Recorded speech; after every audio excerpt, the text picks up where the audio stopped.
It's been a long road from the debut of the Nintendo Switch to this moment in time. From the early days when everyone thought that it was going to kill Nintendo, to now where it's making Nintendo a relevant name in the gaming industry again and is succeeding harder than almost every one of their past systems, only still behind the DS, but to be perfectly honest, I wouldn't be surprised if it even surpassed that. And it just goes to show that when you learn from your past mistakes, the outcome could certainly lead to great things, maybe. Because with Switch 2 on the way and the Switch Classic showing no signs of momentum slowing down from Nintendo themselves, it really makes you wonder if Nintendo is truly ready to move on from the thing that saved them as a company.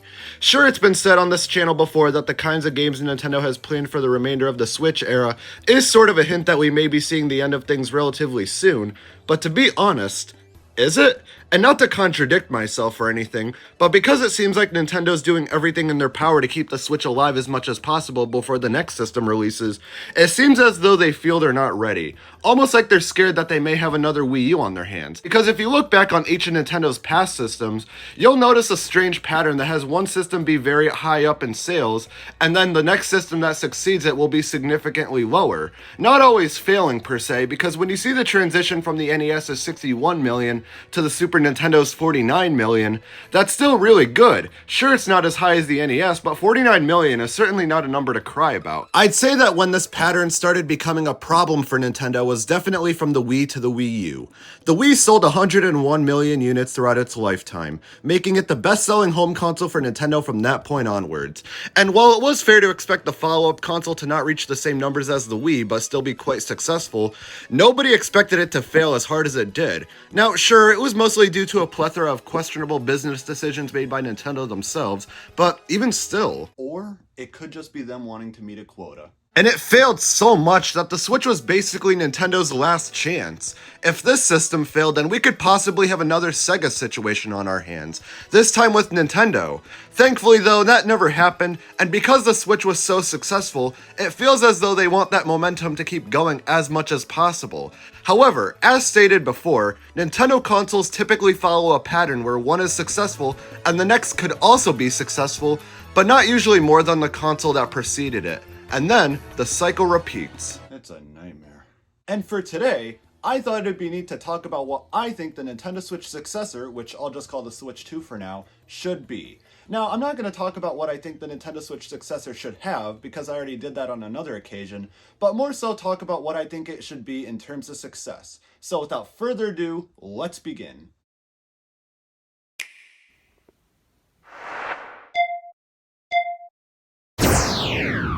So the Switch 2 really has a lot to live up to after the success of the base Switch. And I think what it comes down to in terms of reaching success is what Nintendo decides it should be.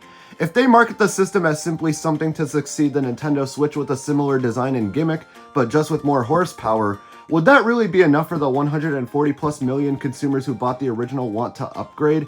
And I personally think it should have some of the OG Switch's features too, but to a degree. Because if this is an entirely new system, you want it to feel like a new system with its own central hook. If it's just recycling what the predecessor had, it might not necessarily take off in the way Nintendo hopes. And more importantly, you also want consumers to see this as an entirely separate device, because that was one of the factors that led to the Wii U's downfall. People simply just saw it and thought that the gamepad was just an accessory for the Wii. Also didn't help that the console's design and name was very similar to that original 2006 system, and everything that happened with the Wii U should be used as a basis for what not to do with the Switch 2. Now granted, I'm sure Nintendo knows this now, and it might work in their favor if they reuse the Switch branding again, but really, that'd be pretty risky. Because look at it this way, we have the base Nintendo Switch, but we also have the Nintendo Switch Lite, and the Nintendo Switch OLED. If the Switch 2 is going to start with Nintendo Switch blank, then they're going to have to use a name that implies that this isn't just a simple revision for the Switch or some kind of accessory that confuses everyone. It would need to have a name that really gets the message across that this is a new system and not just a simple upgrade to the base Switch. And remind Nintendo fans that pain does exist. And while the system's name and hardware will be important to its success, I also think it's the way Nintendo handles the game output that will really help. Because another big issue with the Wii U was its terrible third-party support. And more recent Nintendo consoles around this time didn't exactly have a superb third-party lineup.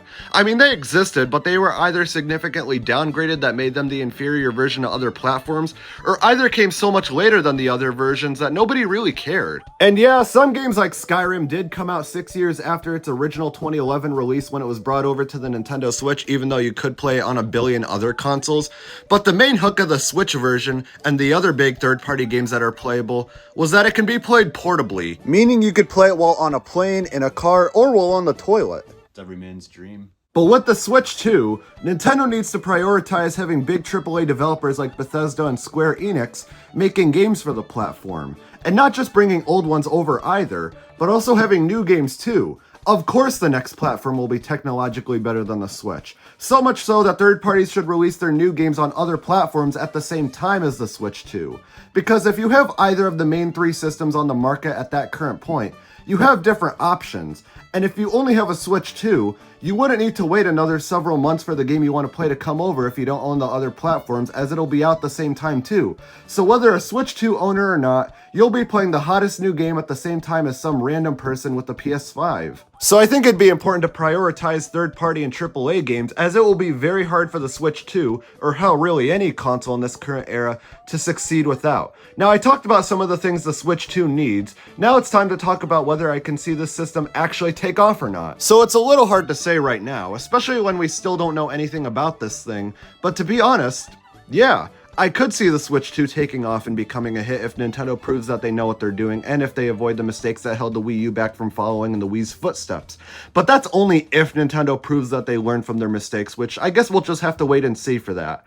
However, and I know it's still early to say, but while I did say I could see this thing succeeding under the right circumstances, I don't think this thing will surpass the original Switch at all. There's a chance it might get close to Switch numbers, but to even get anywhere near will be an incredibly tough feat, not even because of the whole pattern thing, but because there was some rare situations that boosted the Switch's performance more than usual that likely contributed to the sales that it has, like everything that occurred in 2020 and 2021 as a whole possibly being the biggest. And games like Animal Crossing New Horizons coming out during this time spiking interest even more for the Nintendo Switch, with how you can escape to a deserted island in a time when many people weren't willing to leave their homes, just made the system even more popular.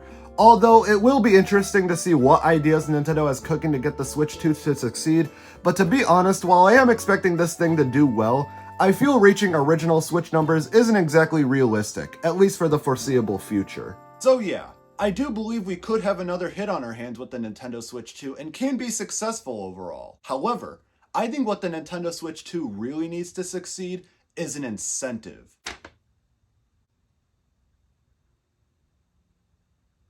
I never said the incentive didn't need a purpose. And that's gonna wrap up today's video. If you enjoyed the video, then please consider subscribing and checking out my other videos on my channel where you'll find more videos like this one. Thank you for watching, and I will see you in the next video.